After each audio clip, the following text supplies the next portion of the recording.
Hello, besties, and welcome back to another episode of the Your Two Best Friends podcast with your co-hosts, Annalise and myself, Danielle Handlin.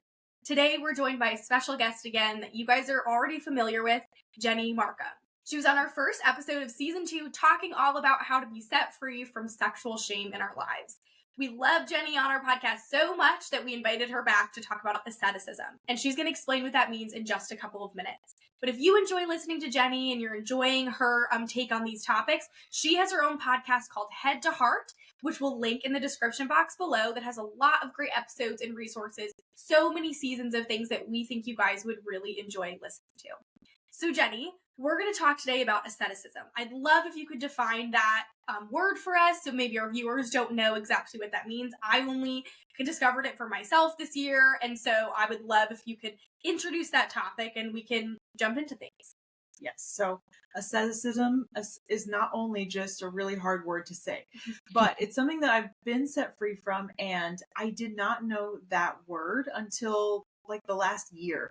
And I realized, oh yeah, that's what I struggled with a long time ago, and still sometimes need to renew my mind in the word to not fall into that. But asceticism is a severe self-discipline and avoidance of all forms of indulgence, typically for religious reasons. A lot of Christians struggle with it without even realizing it, because it comes in these little tiny phrases we say to ourselves, and it kind of morphs our view of suffering to be something that's inaccurate and not accurate to the character of God either. I have actually, before we talked about this podcast, I have never heard the term either. And so this is also new to myself. I know also for Danielle. So I'm really excited to hear more about your perspective, learn more about this. And so, Jenny, can you explain to us maybe what has helped you be set free from this idea that God doesn't want us to enjoy life, or this idea of asceticism? I grew up in a big church, and it's a very missions-minded church. So that meant that a lot of times we'd have missionaries come in who were speakers, and they would tell us what they're doing and how we could support them and fundraise and things like that. And a lot of those missionaries were in very difficult parts of the world to live. So I was hearing a lot of stories about how God had called people to do really difficult things, specifically to these people. And I was hearing that a lot. And that kind of formed a little bit of my view of suffering, that God specifically asked those people to do hard work in hard places. So I was always aware that that could be a possibility. And then I also would hear phrases that aren't really in the Bible, but they are popular phrases. So some of the things would be like, don't pray for patience because then God will make you wait. I don't know if you've heard that one before. Or God doesn't want to make you happy, he wants to make you holy. And so there's nothing necessarily wrong with those phrases, but I was hearing them so often that, and things like that. Oh, another one that I just thought of that I had heard, and I feel like you've joked about this with me before, that I was like, oh yeah, I did hear that growing up, was God saves his hardest battles for his toughest warriors. I always say, God, I am not your strongest soldier today. Please do not assign that to me. Yeah. But I would hear things like that. And it always made me think, made my view go towards, okay, God is always the one who causes suffering because he wants me to grow. He wants to teach me a lesson. And there was nothing in my life that was a ginormous struggle that I was like, God is doing this to punish me. But those little phrases, and then coupled with seeing people do very hard things for the Lord, started to make my mind go in the direction of believing, like, if things are easy in life, maybe I'm not doing it correctly. If things are easy and I feel like God's leading me to do something that I enjoy, maybe that isn't from him and he'll only ask me to do hard things. So that was happening in the background of my mind as I was growing up. And it all came to a head when I was a sophomore in college, and there was 2 important things that happened to me at the same time. And then I couldn't avoid this belief anymore. So one of those things was I started liking the guy who is now my husband. I started liking him and I was like, oh no, I think I like someone. And then the second thing was I was preparing to go on an overseas internship for over about a year and a half. So I was preparing to do that at the end of the year. And then I felt such anxiety and resistance towards going overseas on that internship leading up to it. But I had been preparing for it and I had said that's what I wanted. Yeah, God, I do want to go overseas and serve you for this amount of time. And I'm willing. So why do I feel such anxiety and feel in my gut that like maybe this isn't right? I thought this was right. And then I also felt about liking Joe. I thought I can't possibly love God fully and date someone. I can't like this guy too much because then I'll idolize him and then God will just have to take him away from me because my attention can't be split or my love can't be split. So I was incredibly nervous to pray about both of those things. I had big decisions to make. Am I going to go on this internship? Am I going to date Joe? And I assumed that God was just going to say to do the hardest thing, which was go on internship and then not date Joe. I assumed that would be the answer, which is why I was so nervous to pray about it. But then I finally mustered up the courage to just ask God what he thought. And his answer literally shocked me. I was flabbergasted, but I felt like the Lord was asking me, okay, for internship, I'm not asking you to go. What do you want to do? And I thought maybe that's not from the Lord. He just asked me what I want. I don't think that's how this usually goes. And then about Joe, I didn't hear a direct yes, like yes, oh my gosh, guaranteed to work out. And then you guys are going to get married down the road. God didn't tell me any of that. And he didn't tell me no either. When I prayed about it, I felt a lot of peace. And then as I continued to seek the Lord throughout that year, I felt like the Lord was reminding me that he is love and he's the one who created romantic relationships. So why was I disqualifying myself from even entering into that, the possibility of entering into a romantic relationship or feeling like that wasn't right for me? It was because I had this deep belief that if it was easy, it could not be what God was calling me to do, because I was falling into asceticism and believing, I have to have extreme self-discipline and maybe the good things in life are going to take me away from God, so I shouldn't enjoy things too much. So as I was processing these things with God, I felt him challenge me and say, who told you these things? Who told you that my will is always difficult? Do I not delight in your happiness as well as your joy? So joy is something that we can have even in the most difficult of circumstances, because the joy of the Lord is our strength. So that's something that does not depend on what you're going through in life. Happiness is just this fleeting feeling that life is good and I'm enjoying it. And I knew that I could have joy even in the worst of situations, but I didn't understand that God delights when I have joy in hard circumstances. And then also he delights when I'm just enjoying life because life is good. I thought one was more holy than the other.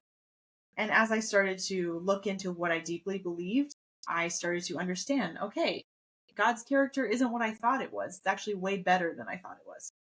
That's really good, Jenny. I actually think when we were preparing for this episode and talking about this, that I definitely struggle with this idea of asceticism. I struggled saying the word, first of all, but I also Don't we all? struggled with this concept. If you're familiar with the Enneagram, I am an Enneagram 8.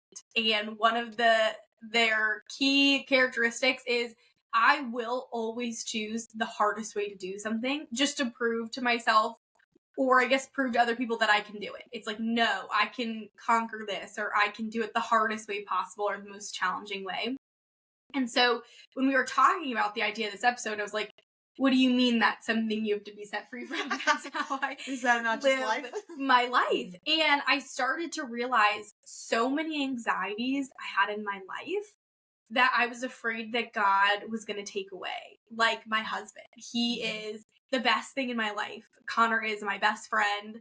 And our relationship has always been honestly pretty easy. And that's not always the case for marriages. And it's not like we don't fight or something, but we really get along really well. We love hanging out with each other. And so I've had a lot of anxiety in the last couple of years we've been married because I'm like, oh, it's good. That means something's going to happen. Oh, it's really good. That means God's going to take it away so that I have to learn how to live without him again. Yeah. Or that somehow that would make me closer to the Lord. And I had to wrestle through a lot of the ideas that sometimes that could happen in life, but God wouldn't be doing that to obstruct my happiness, to just blow up my world because I felt like, this was something that was really great in my life. And God also desires that. But then when sin came in the world, and in the Garden of Eden, when shalom, the peace with God, just the relationship with God and us just being perfect, and us in nature and us with other people and things like that he delighted in their happiness. I mean, they had Adam and Eve had everything they wanted. They had him, and they had food to eat, and they had all the animals, and they had everything that they could ever want. And so it wasn't just joy, it was also happiness. And we can't depend on happiness because we don't live in perfect shalom, and we're working towards that, and we're not in the garden. But I think God still, like you said, Jenny, delights in that. And he still wants that for us. It's not always possible because there will be suffering and there will be hardship, but it doesn't mean that God is always waiting to get us, where it's like, I noticed you were a little too happy, or the other shoe always has to drop. Yeah. Yeah, I can definitely see myself in what you were sharing, and especially when it came to missions. Actually, as a young girl, I felt very drawn to missions, and as I was older, that calling to missions changed, and I was able to learn about like sex trafficking and really felt a burden for that and how counseling plays into that. And so currently am working towards getting my master's in counseling, and there have been definitely times where I'll just talk to my husband about like, I just feel so guilty. Like, I'm not overseas, I'm not living this hard life away from my family with like constantly sharing the gospel. Like, that is true ministry. What I'm doing is like too easy to be ministry. And have definitely felt guilt about that. And so as we're talking, I can see that some of that stems from this idea that like God doesn't want us to be like take pleasure in the work that we do. It has to be really hard work in order for it to be like truly sacrificial for him. And yeah, so I can totally see myself in this and how I still honestly struggle with this in my life. I think this is, thankfully Jenny's on here. Annalise and I were talking. We were like, well, we couldn't have done this episode by ourselves. And so we're excited to be going through this alongside you. Maybe you didn't realize as you're listening to this, oh, maybe that is something I've internalized and that I didn't realize I struggled with. So that's why we were really excited to bring Jenny on, because Annalise and I are walking through this as well. We're not beyond this. So Jenny, how does being free from asceticism and this idea that God doesn't want you to have any pleasure, happiness, and, the holiest life is the most suffering, allow you to view suffering in yourself and in the world in reality, in how it actually is? So, like you guys were saying, I recognized that I was always looking for the other shoe to drop. I was always thinking like, don't enjoy it too much because it could leave. And, what if you enjoy it, but then you stop enjoying God? Then he'll have to take it away so that you put your delight back in the Lord. But as he changed my perspective, I feel like that is something we use as a coping mechanism. And that's not something that I made up, and that's my original idea. The coping mechanism is called foreboding joy. And I learned this from Brene Brown and all her work on shame and vulnerability. But foreboding joy is, let me give you an example. You're on a family vacation, and you and your family are at the beach, and you're just thinking like, wow, we never get this time together. This is so nice. I'm so happy and grateful that we get this time as a family together. But then all of a sudden in your imagination, you'll imagine one of your siblings drowning at the beach. And you're like, whoa, that's not actually happening, but it's something that your brain popped into your mind because you were feeling happy, and to be happy is to be vulnerable. Because when we're joyful and enjoying and delighting, we know that there's a possibility that will not last forever, as life does. So it's a coping mechanism that we use, people to varying degrees of it, where we say, don't get too comfortable, don't be too happy, just make sure you know that something could always go wrong. And it keeps us in that state of anxiety. So, and that is a byproduct of asceticism. I was using that coping mechanism so much that I had to learn to stop and realize, okay, maybe something awful would pop into my imagination, but that's not currently happening. And a weapon against that coping mechanism is gratitude. To recognize, okay, I'm feeling that way because I'm just really grateful my family's all at the beach today. It's so nice to be here.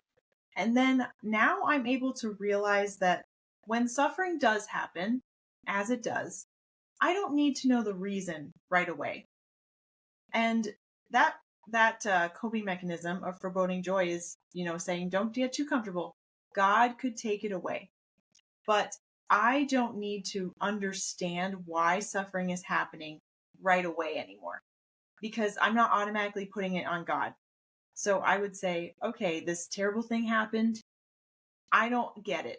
And I would just go to God with my confusion instead of assuming there must be a lesson here I need to learn.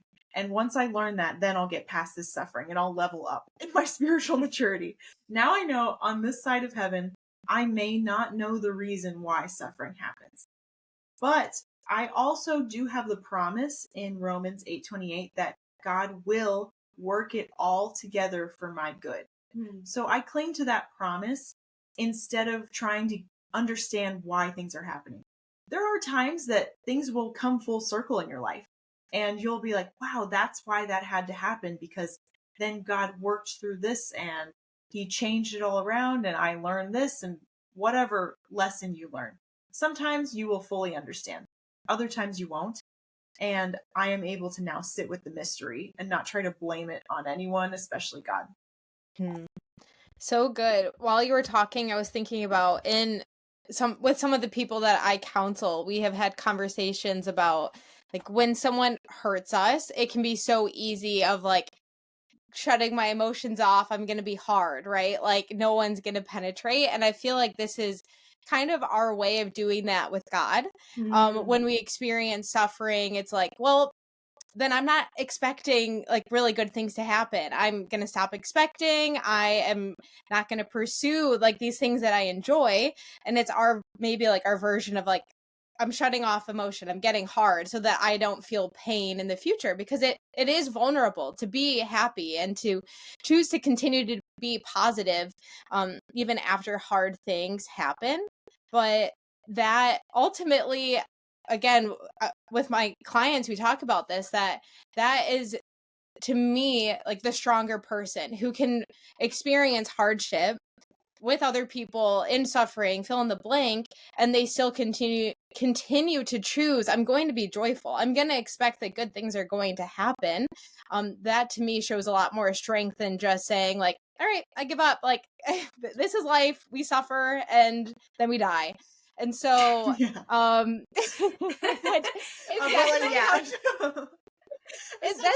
That is what it is. That is how Danielle and I have talked about our lives before. So I'm not saying this as an outside observer, because I have definitely had that mindset. And I like feel bad thinking about this, but my aunt was grieving the loss of her husband, and I was also just going through a lot, and we were having a conversation, and I remember saying to her like, life is just suffering and we get glimpses of happiness. That was my that'll do it. Yeah. And that's like, that was my mindset. And even while you were speaking, I'm reading Job right now and doing something called the Bible recap, which is incredible. If someone's looking for a Bible plan, look it up on the Bible app. But after you read the scriptures, a couple chapters, there's a video and it explains like what you just read. And a lot of what is happening, right? Job is mourning and his friends are not giving him good advice. And it's a lot of basically what I did to my aunt. Like, yep, well, I guess it was a little bit different in their like description of what they're trying to assume what Job has done wrong, right? Like, you're suffering because you're in sin. And Job's like, I'm not in sin actually. And so, yeah, I can just see how we so badly want to understand why we're suffering. So I think that's really good what you were saying. Sometimes we don't understand why we're suffering. And in the end, I think we can see in Job's instance, and then also my story with my aunt, it helps us when we understand this concept and we understand suffering better. We're actually able to mourn with people better. We're not giving them advice about why this is happening, but we're able to sit with them and just say, like, this sucks. Suffering really sucks. And I'm sorry you're experiencing this. But right, as the verse says, like, joy comes in the morning. And so I feel like it shifts the way we're able to handle our own suffering and other people's suffering as well. It made me think, Annalise, about our episode about the dark night of the senses, where we really would be like, life is just suffering and then you die. And we did talk about how Annalise and I have the flair for the dramatic. And but it really puts you in a vulnerable position, like we're talking about, where for me, it's like when suffering comes, it's easier to just think God is just going to cause suffering always than to have to go back and remind myself of God's character to cope in each situation. Because every time then suffering comes, I have to reconcile, do I think God is good if this is happening in my life? What do I believe about him? What do I believe he wants for my life? How could he allow this to happen? X, Y, Z. And so it's easy to just like put a black and white lens over the whole thing and just be like, God is like this. That's why it's happening. And that's how I'll cope with these things. And like you said, Annalise, it makes us not vulnerable to suffering anymore. So like, that just happens. That's what's happening to me. That's what happens to you. Instead of being open and empathetic and vulnerable with other people, which allows us to actually build resilience in suffering. Not that suffering won't come, but who we are to face suffering when we're viewing it accurately, when we have the right view of God, when we have matured in suffering, even if God didn't intend it for us, whether he did or not, when we've matured in that, when we've grown it in a way that's healthy and views God accurately, we do build the resilience to continue facing that and help other people around us and love other people through that. We're not hardened, like you said, Annalise, at the end. We're soft. We're open. We have the capacity to handle other people's suffering as well as our own. And so hopefully this encourages you guys, because it's something I didn't think about. I didn't think that every time I viewed something as suffering or I was going through suffering, I had to reconcile God's character. And that is why suffering's so difficult. My boss and I talk about it. We work in anti-trafficking, and sometimes it's hard for me when I'm like, do we share these stories that are really hard about some things that happened with the people we're working with or not? I was like, I don't want to throw someone in a loop of how they view suffering in the world and this big question. And my boss was like, honestly, everyone has to wrestle with this idea themselves. How do they view suffering in the world? It's something that most people who aren't even Christians have to figure out in the world, and that us as Christians especially, because it really does impact the way we view the Lord. And I don't think we're gonna have the answers always. In C.S. Lewis's book, An Observation of Grief, he talks about the idea that sometimes we probably ask questions that are unanswerable.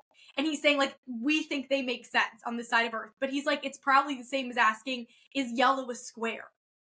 And things that we were like, oh God, like, why does suffering exist? What if that question, when we knew everything, we were outside of time and we're viewing sin in the world and everything from the end of all things, that's not a question that can even be answered in the way we think. I'm not saying that, but it's ideas that when we are in this vulnerable position of suffering, so happiness is vulnerable, suffering is also vulnerable, it does impact the way we view God. And so, struggling with asceticism really doesn't allow you to to view suffering and God in the world in truth, in accuracy, in the way the word says. It is, like we've talked about, a way to protect yourself and protect your heart and protect your life. You're like, if I'm always, like we said, if I'm always waiting for the other shoe to drop, then I don't have to be, super disappointed. I don't have to wrestle through disappointment with God when I don't get that job I want, or when I didn't get into that school, or when a family member passes away and I really thought they were going to be healed. I don't have to work through that with the Lord because suffering just happens, and so I half expected this. So it is harder to be free from this almost because it requires a little bit more work. It does. But you gotta dig deep. You gotta dig deep, and you have to process with the Lord, but it's ultimately way more beautiful. It allows you to experience life fully and view suffering and God in their true form. So on that note, Jenny, does God want us to be happy? What are your thoughts on that? It's a great question. I mean, one of the popular phrases that I heard all the time was, God does not want you to be happy. He wants you to be holy. I've also heard that about marriage. You've probably heard that phrase of like, marriage is not to make you happy. It's to make you holy. In some ways, that is right. In the way that like happiness isn't the end goal because you're just not always going to be happy. But that phrase makes it sound like marriage just isn't enjoyable, period. And that's not true. So in asking that question, does God want us to be happy?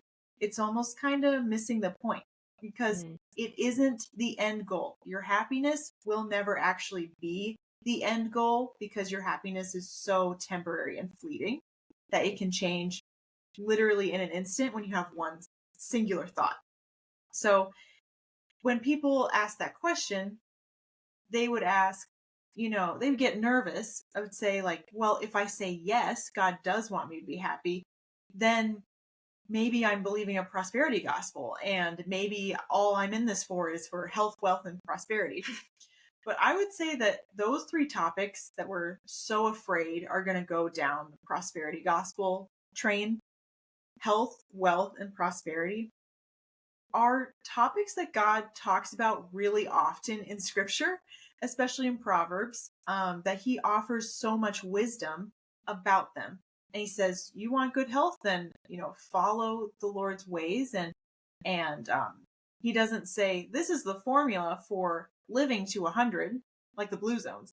But he does say, do you want a good life? Then follow my instructions.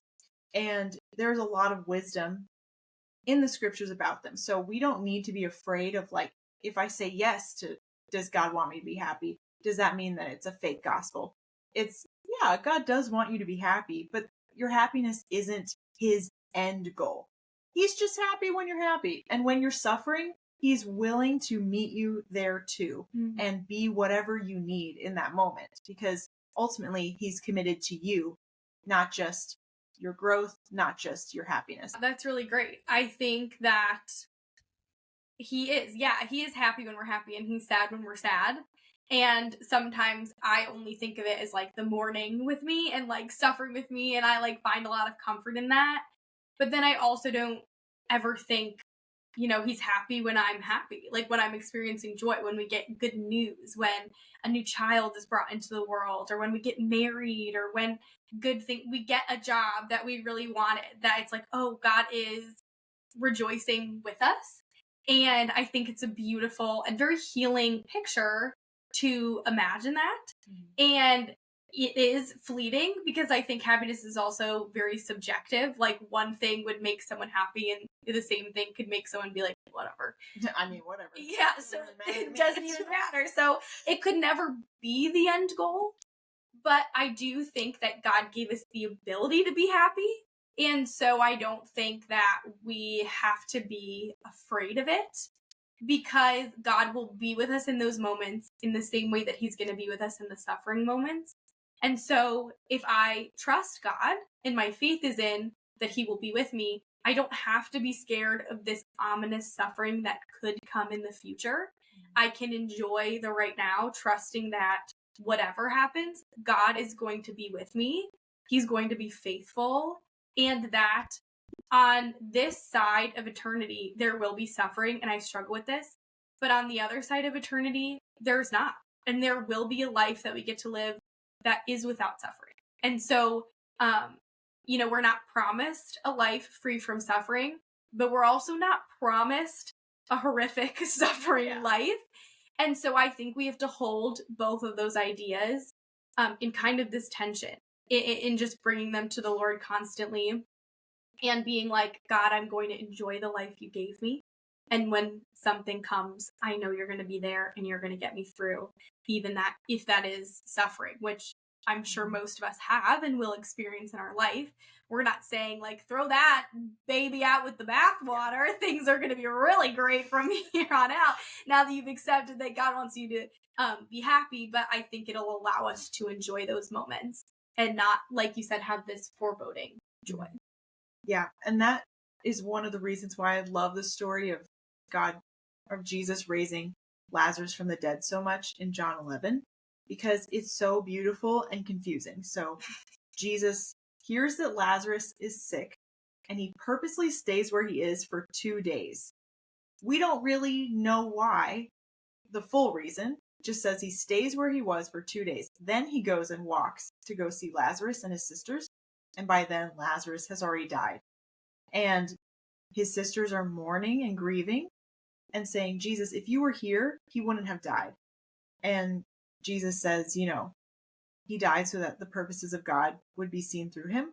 They don't really know what that means fully yet, but Jesus still mourns and weeps with his sisters, even though he knows that he's about to raise Lazarus from the dead, like within the hour. So he mourns when we mourn, even though he can see forward and see that this is not the end and things will work out in the end. If you're a Christian, you truly can believe that things will work out in the end. Mm-hmm. That's really good. So Jenny, then kind of going along with this idea of asceticism, suffering, viewing these different things in life, is God's highest purpose in life to teach us, either through suffering or even happiness or all these things that happen in our life? Are they just so God can teach us? I used to think it was. I used to think that I was God's project. And I have found that I'm not his project. I'm his love, really. And so I found out that growth is not God's top priority for me, that my growth is important to him. He does prioritize me becoming mature in him and knowing him better, but it is not his top priority. His top priority is intimacy with me. And to know him and to be known by him truly is the greatest joy I could ever have. And that he also feels that same way. To know me and be known by me is also what he wants more than anything. And growth will come when that is happening actively. If you are cultivating intimacy with the Lord regularly and consistently, you will grow. And it doesn't always have to be when something hard happens. So Revelation 3 verse 20 really woke me up to that reality, because it says, Jesus says, behold, I stand at the door and knock. If anyone hears my voice and opens the door, I will come in and eat with him and he with me. So I was like, wait a second. The entire point of our relationship is just fellowship. He doesn't say, I come into his heart and I start work and I start sanctifying the crap out of you. But really, the end goal, this is in Revelation, so everything's tying together at the end, that he just wants fellowship as his top priority with us. And then Jesus' very last prayer that he prays before he goes to the cross in John 17, he prays for himself, and he prays for his disciples, and then he prays for all believers. And that literally includes us today, 2,000 years later, because we are a part of the global church now. So he prays that for them to be filled with the full measure of his joy. That's included in his very last prayer before he goes to the cross. And that also that we would be one with him as he is with the Father. So he wants complete unity. And that's what he was praying before he knew he would go to suffering. And he knew he would pay the ultimate price so that he could make this happen for us.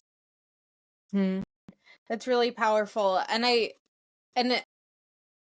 the way that we view God, the way that we view God viewing us often affects the way that we view other people. And so while you were speaking, I was reminded of that saying people say of like, people are people, not projects. And so I think if we think that God is viewing us as a project, it's very easy then to view other people as projects that we need to work on and help to grow them and teach them, which is important. Discipleship is so important in teaching. But ultimately to love on those people and to fellowship with them and to our number one priority to be that relationship with them, and then out of that relationship we can help to grow them and to teach them. And I was also thinking and reminded of one of my siblings asked a father who has kids about my age how they were able to have their kids turn out so well, right? Like, what did you do? What did you teach them? And the dad said, our number one priority was to win their heart. And when you win their heart, then you're able to, they're willing to listen to the teachings and to hear about what God is doing and how they can grow their relationship with the Lord. And so God also wants to win our hearts, right? That is his priority, to win us to him, that relationship. And once we're he has done that, then we're going to be much more apt to listen to the things that he's doing and the things that he's teaching us. And so I love that our view of how we view God and see him then affects the way that we view other people. And so hopefully if you're listening to this, number one, it'll shift the way that you're viewing God, but also it'll shift the way that you are viewing other people and maybe their suffering, and how that you can love on those individuals. I think of another quote from A Grief Observed that reminds me of this, where C.S. Lewis is processing his wife's death, and he's processing through obviously a very intense period of suffering in his life. And he's like, God, is this a grand experiment? And he goes, no, it's his grand enterprise to make us like half human and half spirit. He says like half animal and spirit, and this like oxymoron out of a creation, and then says like, get on with it, like go live. And so I liked it because it is like what you're saying. The whole goal isn't so, we are described as clay in the potter's hands, but it's not like he's constantly like, oh my gosh, like I need to teach you. If you're not learning, like we can't even spend time together. I think sometimes when you shared about your testimony in the beginning, it's similar to sometimes how I would view the Lord. I'm like, God, I just don't have any energy to learn today. I just can't go to the Word because I just don't have energy to hear something I'm doing wrong or something, whatever. And then every time I would go to the Word or go into prayer, he was so much more gentle than I thought he was going to be. And that was time and time again, not him going to me and like correction, be like, shape up, like you need to work on this. It was like, I just want to be with you, because out of the overflow of that, I become who I'm supposed to be. And it's like that for a reason. God isn't saying you will be taught, you'll grow into this person, and then you'll enjoy spending time with me, and then you'll know about me. It's you'll know me, you'll spend time with me, and then you'll grow into that person. Mm-hmm. And what's beautiful is we get our lifetime to do it. That's why. And so when we take these hard things in life and we allow them to cloud our view or let us view life through a different lens, we cut ourselves off from that beautiful intimacy and fellowship with him. Or when we say, this is just so God can teach us. Or we say, maybe the other view of suffering of like, God had no hand in this, and this is just sin in the world, and God, is up there, but I guess, does he really have power? Could he see this coming? All the things. We want to stay in the middle. We want to be in that tension. We want to be in the beauty of wrestling with these things and not knowing all the time, maybe right away or not ever, so that we can experience life the way God intended us to. Yes. So as I had walked through this, I feel like I can look back and be like, I've grown so much. Wow. I'm able to enjoy marriage. I'm able to enjoy my relationship with God. I'm able to enjoy some good things when they come into my life and not feel anxious that God's going to rip them away from me. I was nervous looking forward of like having a kid. I was like, am I going to deal with this all over again when I have my daughter? Because this is such a special thing that happens, that you have your own kid. Am I going to have to wrestle with this all over again? Am I going to have to always be anxious that like, what if something bad happens to her? What if God takes her away from me? Or what if I idolize my love for her? And she's only 5 weeks old, so we'll say that. But these 5 weeks have been some of the most special of my life so far. And I have had thoughts that have popped into my mind of like, what if something, what if the other shoe drops? This is just, I feel so vulnerable. I feel so happy. What if something happens to disrupt that? I am no longer blaming that on God. And I can look back and be like, I know exactly what to do when I have these thoughts. I know that I need to practice gratitude and understand that I'm only feeling this because I feel so vulnerable, because it is so special and sweet. So I know that God is the one who actually can protect me. I cannot protect myself. Technically, if I used foreboding joy now and said, I'm not going to let myself enjoy it too much because you never know what can happen, I may be protecting myself from disappointment like a little bit, but I'm also missing out on every single bit of joy and awe and wonder and nostalgia and every other emotion that comes with it. I'm also missing out on all those good things. So now I know that God is the one who truly can protect me because I put my hope in his character, not in the hope of, I hope nothing bad happens. My hope is now, God will help me if something bad happens. He will be on my side. He acts on my behalf. And so Psalm 27 is something that I have clung to every time I wrestle with this, of he is my shield and my light, and he is my confidence. I could actually put my confidence in the fact that he's not going to change, even though my life will constantly change. Thank you so much, Jenny, for being on to talk about this today. I know I've learned some things of how to start handling these thoughts and dealing with them. I really am going to go home and practice this gratitude. And when those thoughts come to my mind, to just be like, no, I'm really thankful for things like my marriage. I'm really thankful for life right now and things.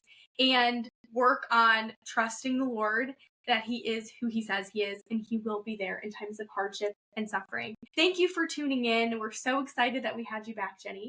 And we will see you next week on the Your Two Best Friends podcast. Bye, everyone.